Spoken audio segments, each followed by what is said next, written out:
Je vous invite à vous asseoir et je vous remercie d'être encore présent en cette fin de vendredi, après 2 journées très remplies. J'ai essayé de faire une petite synthèse, mais très orientée de ce qui a pu être dit.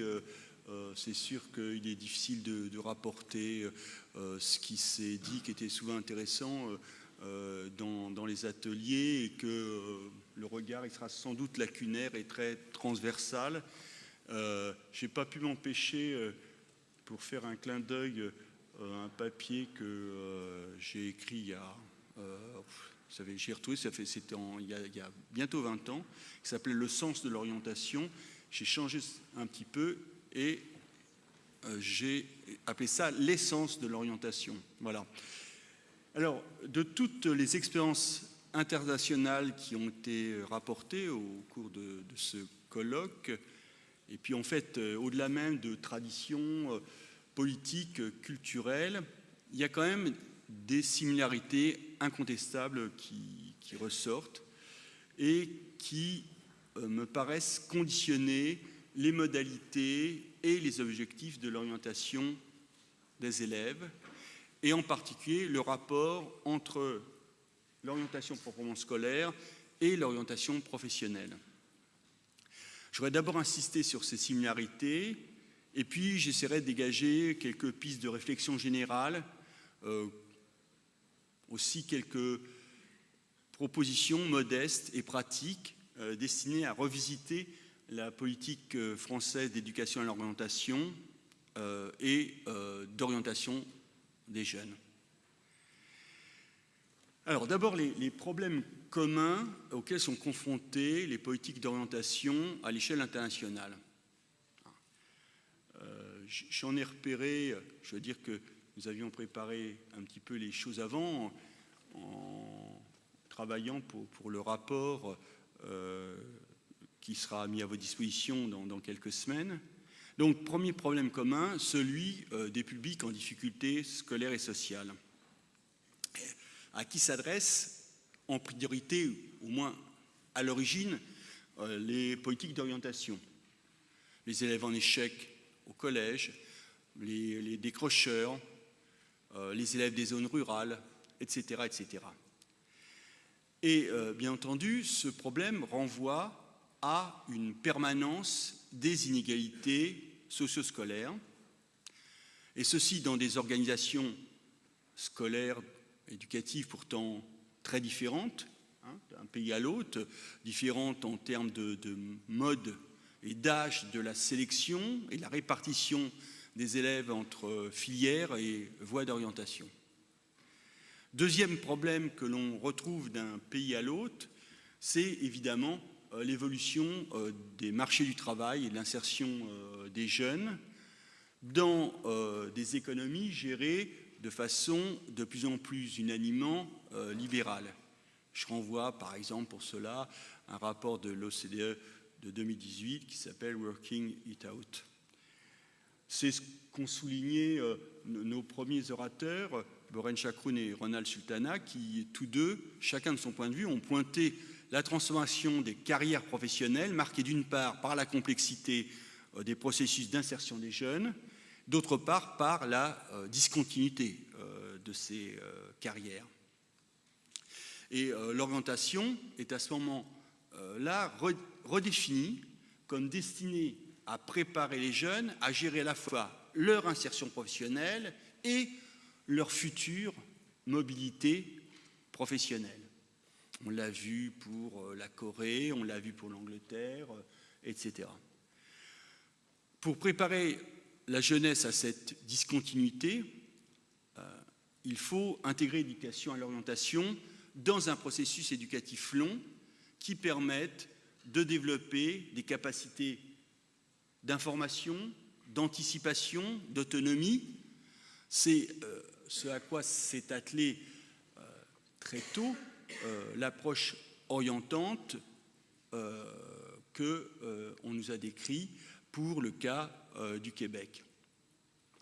Et donc ce processus d'éducation à l'orientation s'adresse à des jeunes dont il s'agirait d'encourager la capacité d'ambition et de projet, tourner donc vers l'avenir, mais qu'il faut aussi préparer à se construire des compétences et à s'adapter à la réalité du marché du travail, comme on a pu le voir pour le cas de l'Allemagne. Et donc il y a beaucoup d'initiatives internationales qui organisent, à partir de cette nécessité contemporaine, un suivi au long terme des publics scolaires, tout en cherchant aussi ainsi à mesurer, en cherchant à travers ce suivi des parcours des publics scolaires, en cherchant ainsi également à mesurer la qualité des procédures qui ont été mises en œuvre et en s'attachant à ce que les parcours et leurs issues fassent sens. Et il me semble que c'est tout le travail qui a pu être mené depuis des années également en Suède.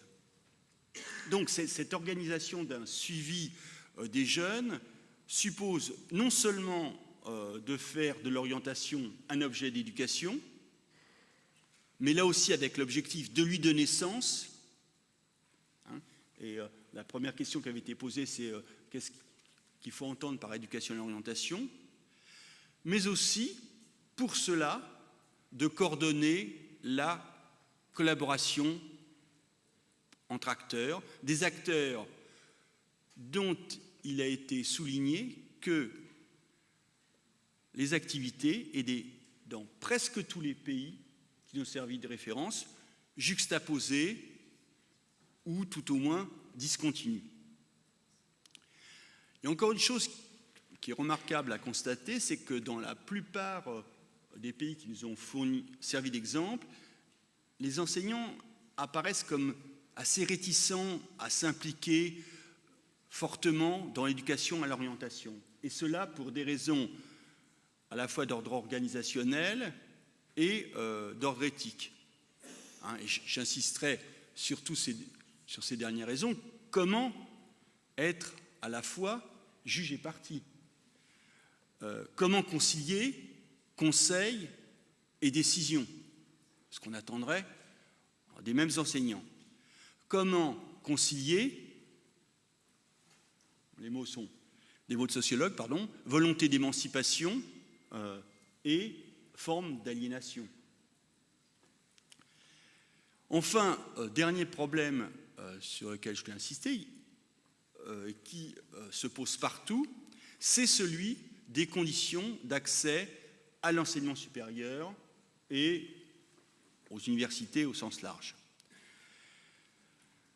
En raison des incitations politiques internationales qui sont centrées sur la valorisation du capital humain, mais aussi en raison des demandes de plus en plus avérées des familles, l'orientation est presque systématiquement envisagée comme finalement un outil de gestion des flux vers l'enseignement supérieur. Et c'est ce qui l'a ramené à quelque chose qui ne correspond pas tout à fait à l'idéal qu'on peut en avoir. Et là, on peut le dire, c'est un problème qui se pose même dans des pays comme l'Allemagne, où la question se posait jusqu'à maintenant assez peu en raison des spécificités du système de formation allemand. Et donc à partir de ces thèmes récurrents que j'ai identifiés, on pourrait esquisser quelques recommandations, quelques propositions, quelques suggestions pour la France.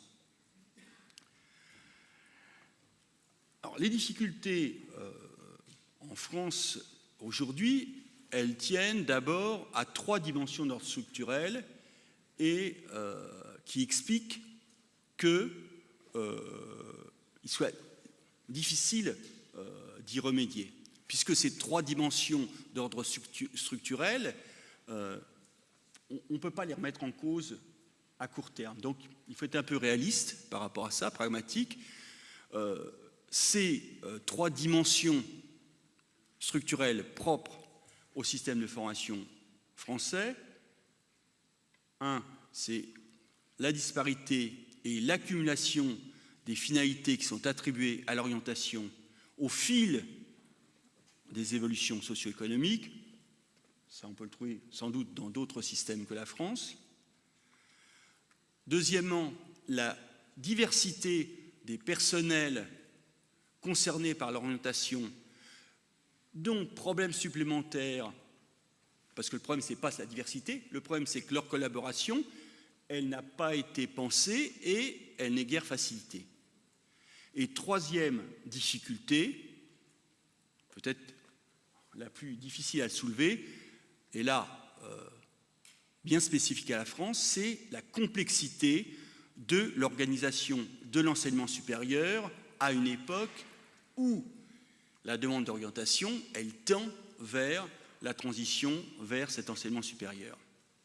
Alors donc, je disais qu'il s'agissait, quand on veut être pragmatique, de contourner ces blocages, ces dimensions structurelles qui est difficile pour le monde de remettre en cause. Et une façon d'être pragmatique, c'est de se tourner vers certaines enquêtes récentes. Par exemple, une qui rappelle, et même il n'y en a pas qu'une, qu'au bout du compte, ça peut nous surprendre, les jeunes Français se disent en définitive assez satisfaits de leur orientation et expliquent en même temps que la principale ressource à laquelle ils ont recours pour prendre leurs décisions d'orientation, eh bien, c'est leur famille. Et que, en revanche, l'école leur apparaît comme assez déficiente. Et de ce fait, c'est par là où je veux en venir, ce sont précisément les enfants dont les familles disposent d'un faible capital culturel ou d'un faible capital informationnel qui sont les premières victimes de la déficience de notre système éducatif, de notre école, en matière d'orientation, d'information et d'accompagnement à décision, des décisions, hein, dans la mesure où les familles, d'après ces jeunes-là, seraient les premiers informateurs.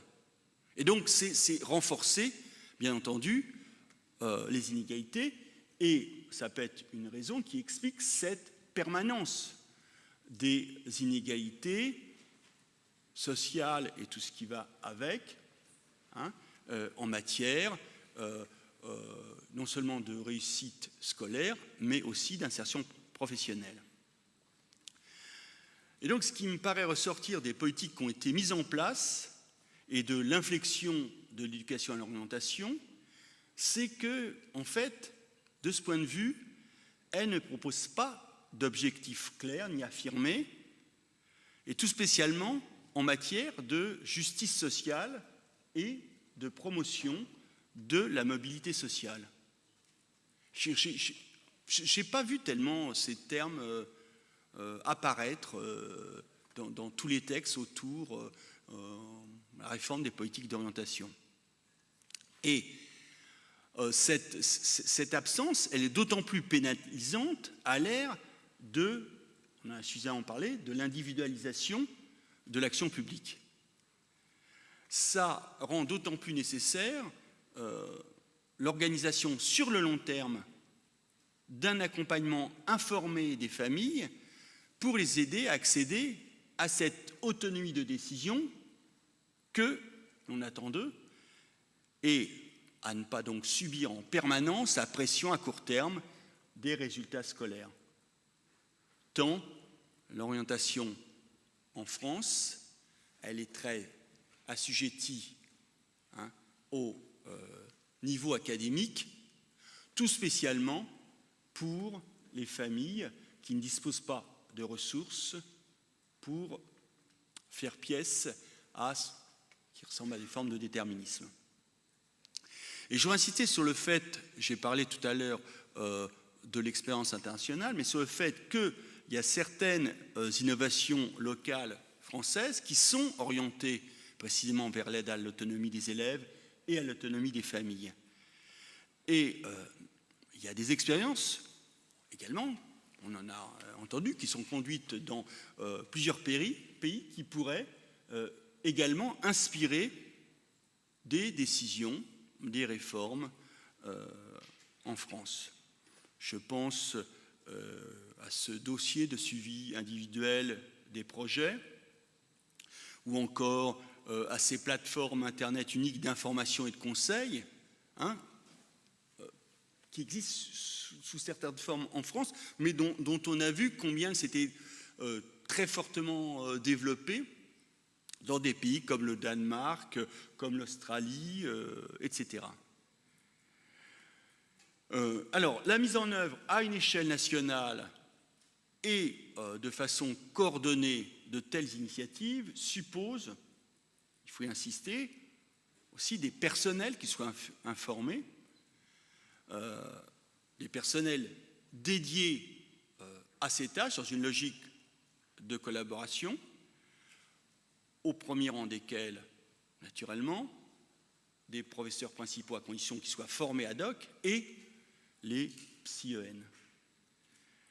Je dirais même que ces derniers devraient être eux-mêmes les moteurs du fonctionnement de tels dispositifs. Je pense en particulier aux plateformes d'information.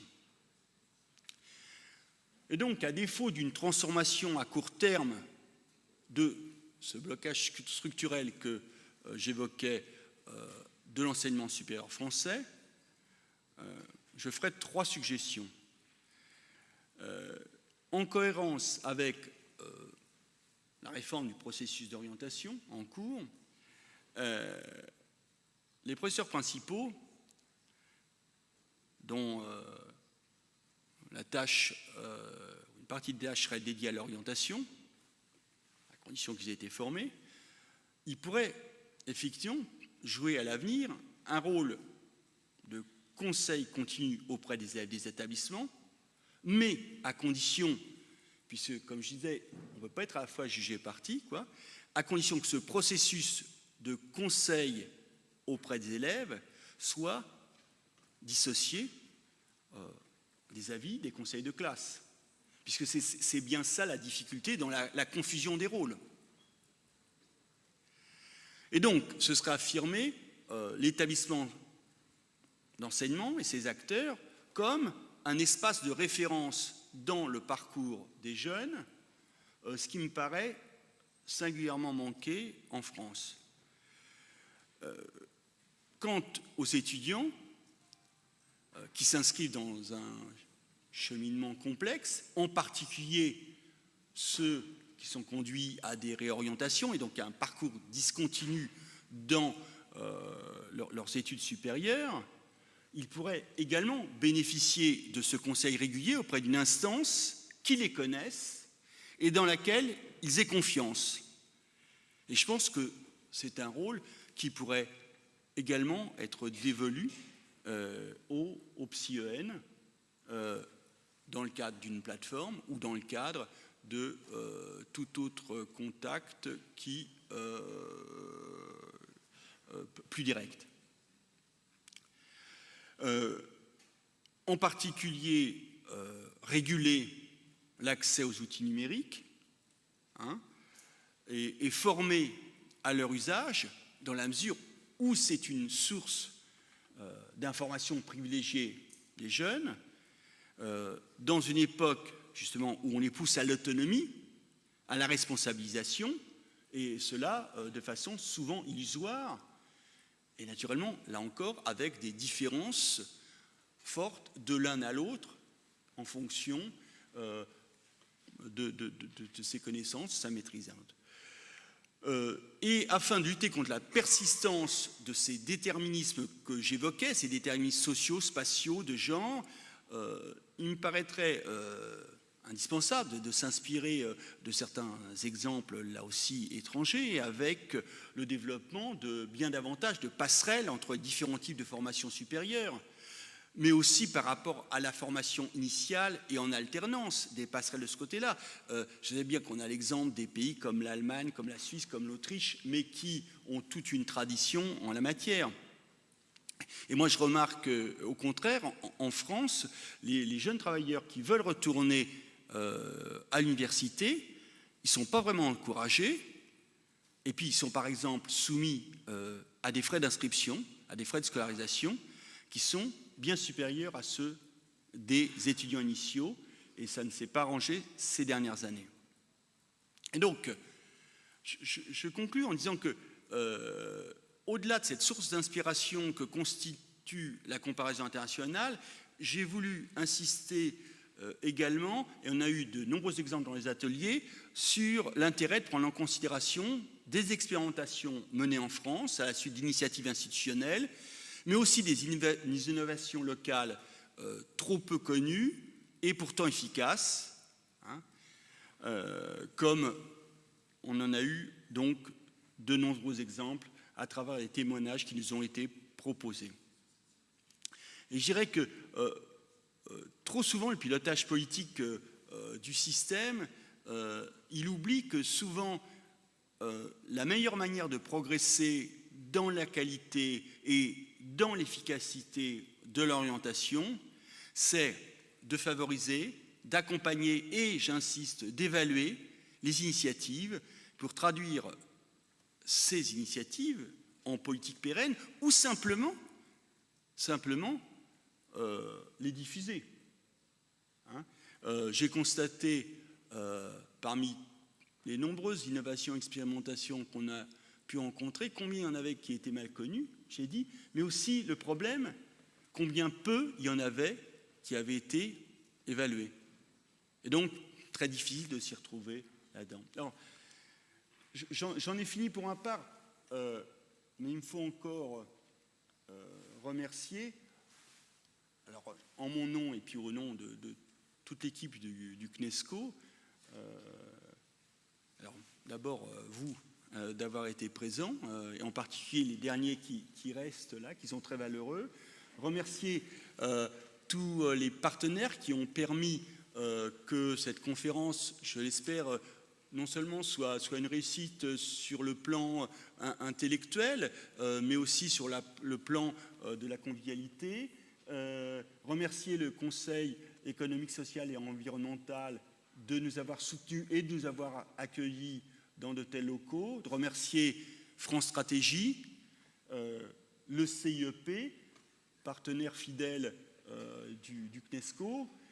Merci beaucoup à nos experts, tout spécialement à ceux qui sont venus de loin, et puis aux animateurs, aux témoins, à tous les jeunes du lycée professionnel Louis Dardenne de Vanves qui ont participé à votre accueil. Alors, encore un mot, donc, les diaporamas que vous avez pu voir sont en ligne, les vidéos vont l'être bientôt, et il y a une chose qui est importante à dire, c'est que ces conférences sont censées déboucher sur quelque chose qui les prolonge sous forme de construction de réseaux, d'échanges, et j'espère que vous avez pu faire des rencontres motivantes. Et je pense que c'est dans des échanges interpersonnels, notamment au niveau des territoires, que ce que nous avons essayé de lancer, d'impulser, enfin après d'autres, peut fructifier. Et donc je vous donne maintenant rendez-vous le 6 décembre pour la publication de tous ces travaux. Et je vous souhaite une bonne soirée, un bon week-end et un bon retour chez vous.